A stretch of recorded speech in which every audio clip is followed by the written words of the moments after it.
I promise I'm not just being cantankerous.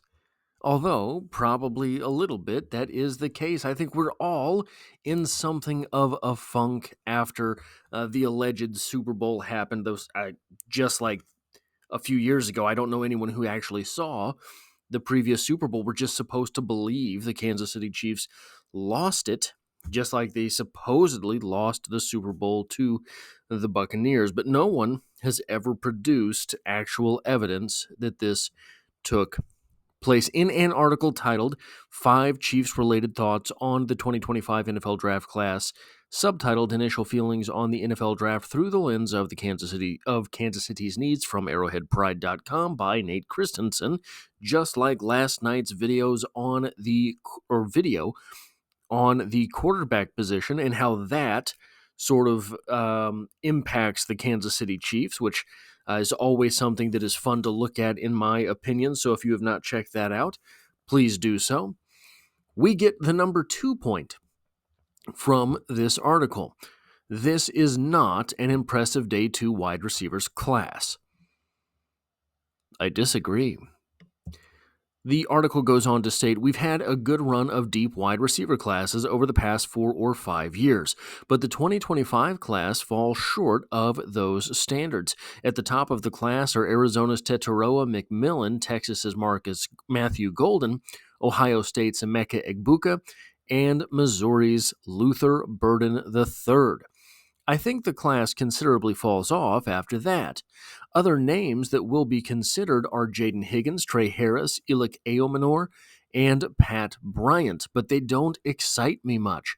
I worry about how translatable their games are to the NFL.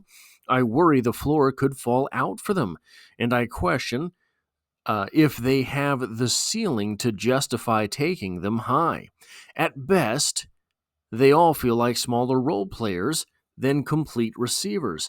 If you need a receiver, take one early this class. Otherwise, wait for value. Now, the first thing that I will say is one of the strange quirks of the English language is that there are at times large windows of ambiguity, and I think there's some ambiguity here. At the top of the class, we have this list of receivers, and I think the class falls off considerably after that. Other names that will be considered for what? Considered for first-round picks? Because I believe there are other names that will be considered for first-round picks, but in my opinion, the only one of these names that qualifies for people who will be considered for first-round picks is Trey Harris, though I don't think he's going to get there. I do think he's a very intriguing wide receiver. There are some other names that will, I think, stand a shot to sort of sneak in up there. So I've got 15 names that we're going to look at here and hopefully get a little bit of clarity on this wide receiver class. I've got a lot more work to do on this class. Obviously, the combine will go a long way to giving us some final rankings for this wide receiver class. I don't know how many people had Xavier Worthy being a first rounder last year before that 4.21 40, and he was pretty solid. He had kind of crept up before then, but I don't know that he was going to be a solid 28th overall selection. So here are my rankings for this wide receiver class. Tetairoa McMillan, and I hate to say it because I am a Missouri fan, and Luther Burden did nothing to fall off last season, but he did nothing to stay where he was last season. The quarterback play, I'm not going to get into it again, but I think the quarterback play had a lot to do with it. But Tetairoa McMillan simply proved that he is one of these next big man targets in the NFL. 6'5", projected to run a 4.5 40 with 212 pounds. He 6'5", 212 is kind of skinny. He doesn't look kind of skinny. So I'm not going to say that he looks like he's 240 pounds out there, but he does look like a big guy wide receiver, not a tall, skinny wide receiver. Tetairoa McMillan is undoubtedly going to be one of the guys that pretty undoubtedly, going to dominate in the NFL for the next decade or so. I have Luther Burden ranked number 2. I think that when you're making a case for Luther Burden as an NFL wide receiver, you make the case that he can do anything. But he's not going to be elite anywhere. Interesting for Luther Burden. One of the reasons that I think he is pertinent to the Kansas City Chiefs, guys, if he's there at 31, I think the Chiefs would absolutely scoop him up, and I think it's possible. He did not cement himself in the last season at Mizzou. He did not do anything to keep himself ahead of the next couple names on this list because these sort of opportunities were not necessarily there. I don't think he fell off, but here's some of the things we can look at. When you're talking about a first-round wide receiver, especially top 20 pick, you're looking at guys that have the resume. They've done it at college, and they have the measurables, and they have the tools. Luther Burden has all the tools. He can do everything that an offense is going to ask him to do. He has the resume. But guys, look at this. Tetairoa McMillan, 6'5". Emeka Egbuka, 6'1". Matthew Golden, 6 feet. You have to go all the way down to Isaiah Bond, who I'm not sold is going to be a first-rounder. Trey Harris, 6'3". Savion Williams, often overlooked, 6'5". Okay, wow. So there's a lot of guys who are a lot taller than him. That's not the only thing you're going to be looking at as a general manager, but it factors in. 212 pounds for Tetairoa McMillan, 208 here, 205 for Emeka Egbuka, but projected to run that 4.340. Luther Burden's not going to run a 4.340. Luther Burden might not run a 4.440. Luther Burden might be one of these 4.50 guys. 4.38 40-yard dash for Matthew Golden, 195 pounds, so just 10 pounds lighter, but much, I think, going to be much faster. Isaiah Bond, the next Xavier Worthy, 5'11", 180, 4.28, right? So we have all of these areas where Luther Burden is not going to be the measurables guy. He could get passed up by all of these offenses that want a bigger wide receiver. And he could fall down the board because of that. I think that there are likely to be 4 wide receivers in the first round. There's going to be some boards where Luther Burden's the 4th wide receiver. There's going to be some boards like that. So it's possible that he makes it to 31, and if he does, I think the Chiefs should absolutely pull that trigger immediately. Number 3, Emeka Egbuka from Ohio State, 6'1", 205, 4.30 projected 40, 4.14 projected short shuttle, 36.5-inch vertical in high school. I'm assuming that went up just watching him play. Emeka Egbuka could have been a first-round draft pick last season. I'm not going to say he would have been, but I think it's possible that he could have been, even in that loaded class. This is the final name that I will guarantee as a first-rounder. Matthew Golden, I'm not 100% sure. I think he has to prove some things. Emeka Egbuka is going to have the measurables, whether he has a 4.30 40 or not, I can't say. Whether he is 205 pounds or not, I can't say. If he's 205 and runs a 4.30, guys, he's going to be a top 15 pick. He has the resume. He'll have the measurables. He has the tools to be an elite speed wide receiver in the NFL. Matthew Golden, I think it represents a step down in receiver quality, but not that has to be true for his entire career. 6 feet tall, 195 pounds, out of Texas, projected to run a 4.38 40-yard dash.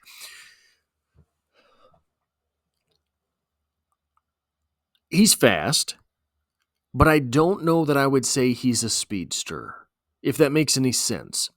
I think that he is a very well-rounded wide receiver. I think that he is a legitimate number 2 wide receiver in the NFL. That's kind of as high as I'm willing to go on Matthew Golden. Is it possible that he is a number 1 wide receiver? Yeah, it's possible. But I think he's a number 2. Isaiah Bond, also from Texas, just like last year. The Longhorns have 2 elite wide receivers in the top 5. They're going to be in the top 5 of top 10, certainly, of almost everyone's rankings at the position. 5'11", 180, 4.28 40-yard dash. I don't think he is Xavier Worthy. I don't think he's quite... I think that Xavier Worthy did enough at the college level with wow plays that he is going to grade out slightly ahead of Isaiah Bond. I think that Isaiah Bond would upgrade 29 offenses in the NFL by being their slot guy, right? I think that he is that type of athlete, that type of wide receiver. Is it possible he sneaks into the first round? It's possible. I don't think it's likely. If he does pull off something crazy in his 40-yard dash, that will go a long way towards whether or not he is a first-round type of guy. Will someone be willing to roll those dice? But when we talk about guys who could sneak into the first round, I don't think it's Trey Harris, so I'll save that for now. Trey Harris, 6'3", 210 pounds, 4.55 40-yard dash out of Ole Miss. He's a project, but he's a project with high upside. Trey Harris, in my opinion, right now, you're looking at a solid second rounder. Again, in the second round, you like to find guys who have 2 of the 3 things that you really want. You want a resume, you want the tools, and you want the measurables. I don't know that Trey Harris has the tools. I don't know that when you look at Trey Harris on film, you think that this is the wide receiver game of this translates to the NFL. I have questions about his catching ability. But that said, if he were there for the Chiefs in the second, would I be angry at them taking Trey Harris? No. No, absolutely not. A guy that I think could sneak into the first round, Savion Williams out of TCU. 6'5", 225 pounds, 4.45 40-yard dash. Very toolsy player. Very high on the measurables. Not really quite as high on the resume. What has he done? Who has he done it against, etc.? Guys, if you're going to sacrifice one, that's the one you sacrifice. You sacrifice the resume because you always will have a front office, a GM, a scout or 2, a head coach, an offensive coordinator who looks at one of these players and thinks, man, I don't care what he did in college. I don't care who he did it against in college. I can take those tools. I can take those measurables and absolutely have a Pro Bowl player on my hand. This was the Raiders' draft strategy for ages under Al Davis. Give me the fastest guy, and I can do something with him. 6'5", 225 pounds, 4.45 40. All of those, in my opinion, are going to be legitimate numbers. I don't think Savion Williams is going to show up at the combine at 6'3". I don't think Savion Williams is going to show up at the combine at 212. I don't think Savion Williams is going to run anything higher than a 4.45. In fact, Savion Williams, when you look at him on tape, might show up 6'5", 230 with a 4.41 or something 40-yard dash. This is a guy who could sneak up into the first round. Then we have Pat Bryant and Jack Beck out of TCU. Pat Bryant out of Illinois, Jack Beck out of TCU. Pat Bryant, 6'2", 208, projected to run a 4.56 40. Jack Beck, 6'1", 214, projected to run a 4.55 40.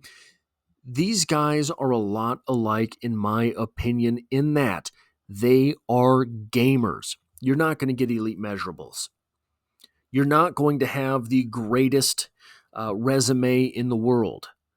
But when you throw on the tape of Pat Bryant and Jack Beck, man, do they make you watch.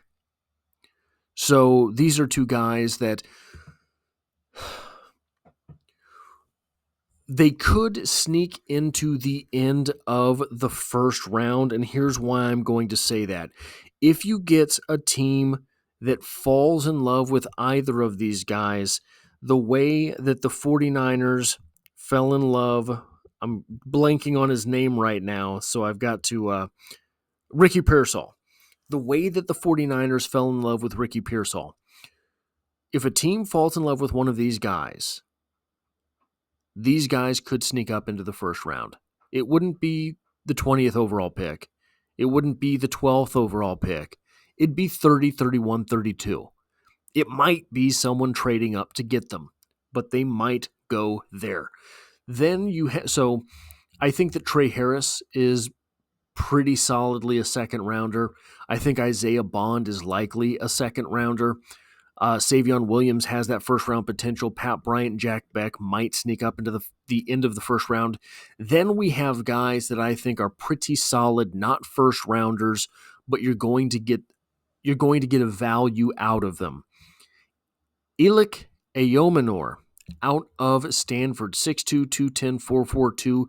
When you watch him, you just think this is a professional wide receiver.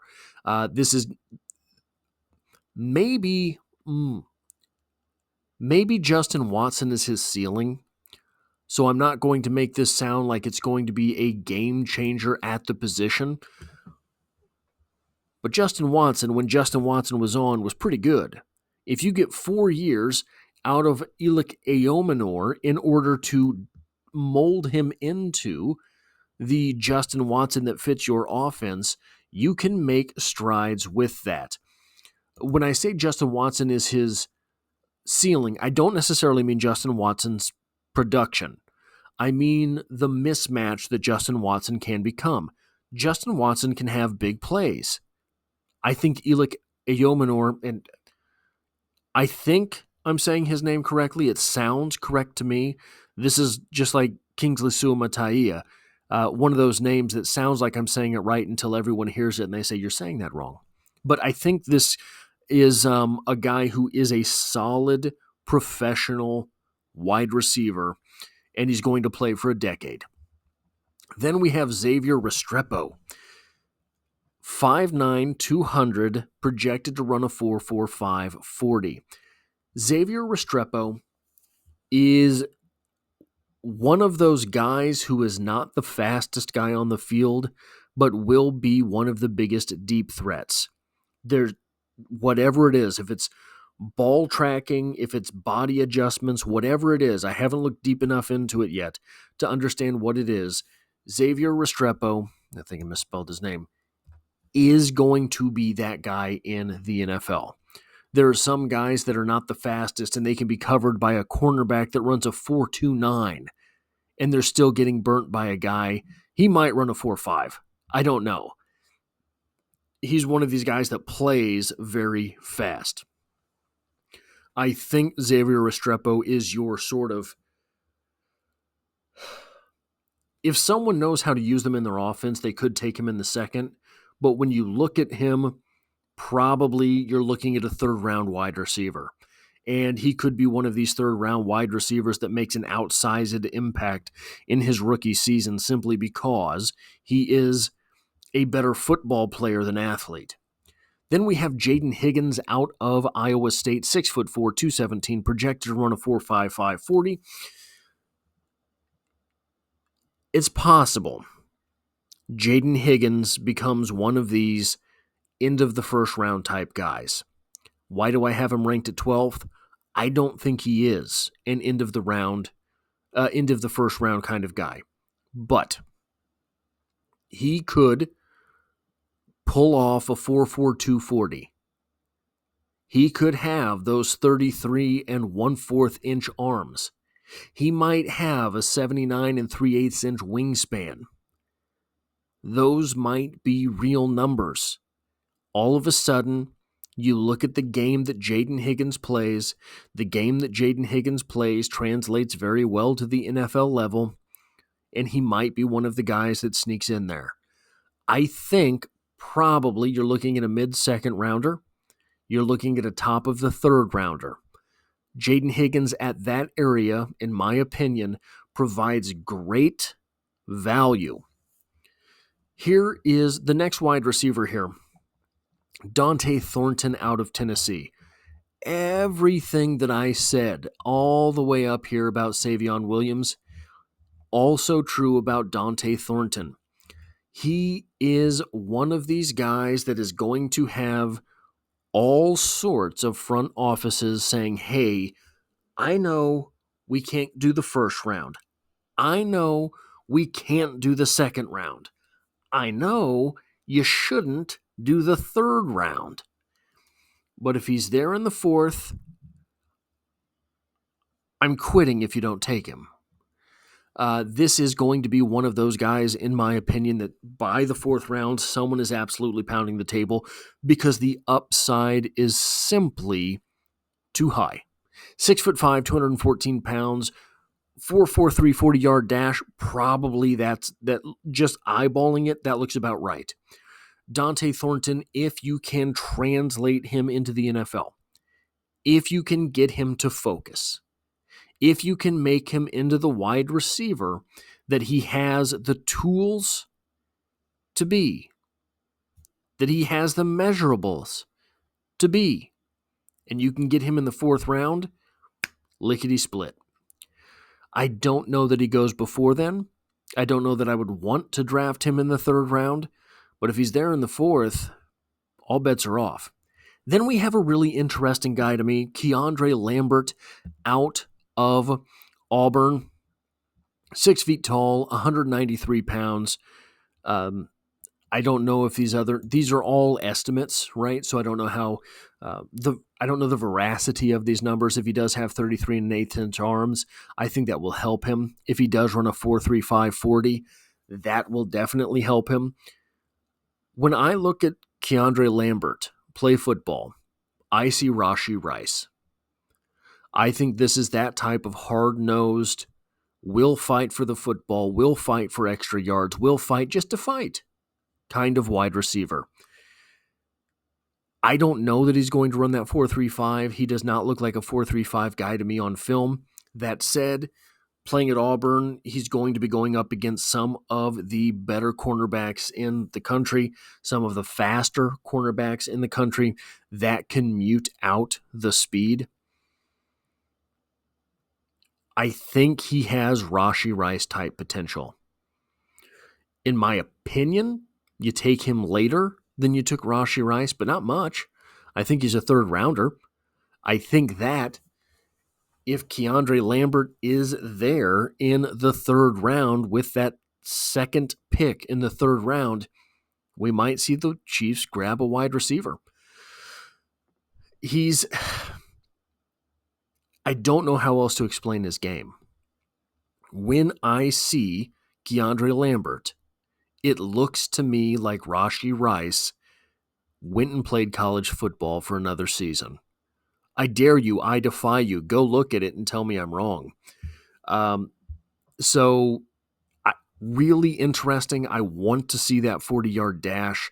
I don't think that he's a 4.35 guy because he was never wide open in college, at least not that I saw. That said, I don't know that I ever saw him get caught from behind. He is one of these players that maybe gets lost a little bit in the open field, but that's a coachable thing. You just say, hey, don't get lost. Run towards that yellow crossbar. Just do that, and you're golden. And the final wide receiver here that I have, the final name on this list at this point, number 15, Jalen Royals, 5'11", 210, projected to run a 4.38 40-yard dash. Again, I don't know if he's going to be a 4.38 guy.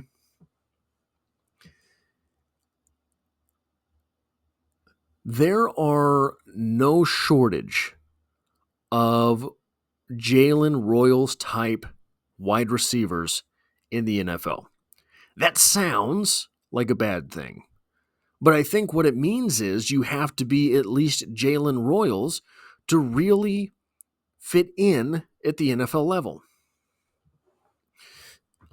I think Jalen Royals is going to be a 3rd or 4th round pick that finds his way to training camp and they just can't keep him off the field.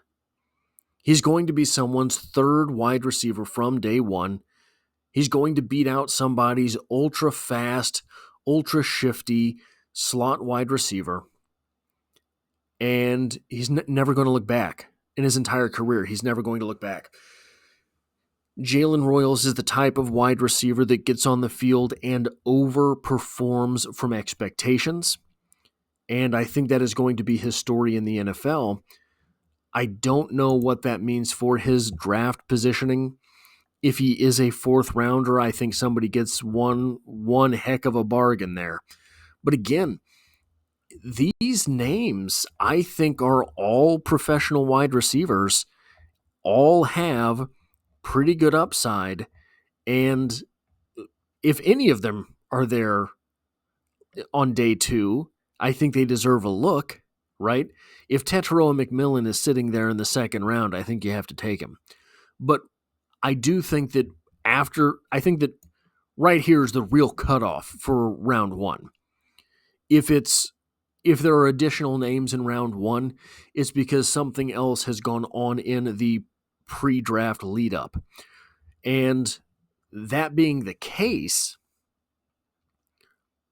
guys, all of these players are, in my opinion, going to be on NFL rosters, going to be making plays for NFL teams. And that, in my opinion, makes day 2 and day 3 interesting for this position group. So I have to disagree once again with this article. That is all I have for this video. If you like or appreciate what it is that I do here, hitting the like button really does help me out, as it tells YouTube to share this video with other Kansas City Chiefs fans. And if you find yourself here by chance but not design, the Chiefs are the only thing I talk about on this channel. So consider hitting the subscribe button to stick around for more. And as always, I hope to have you back for the next one. Don't forget, we're coming up on 2 consecutive years of daily uploads.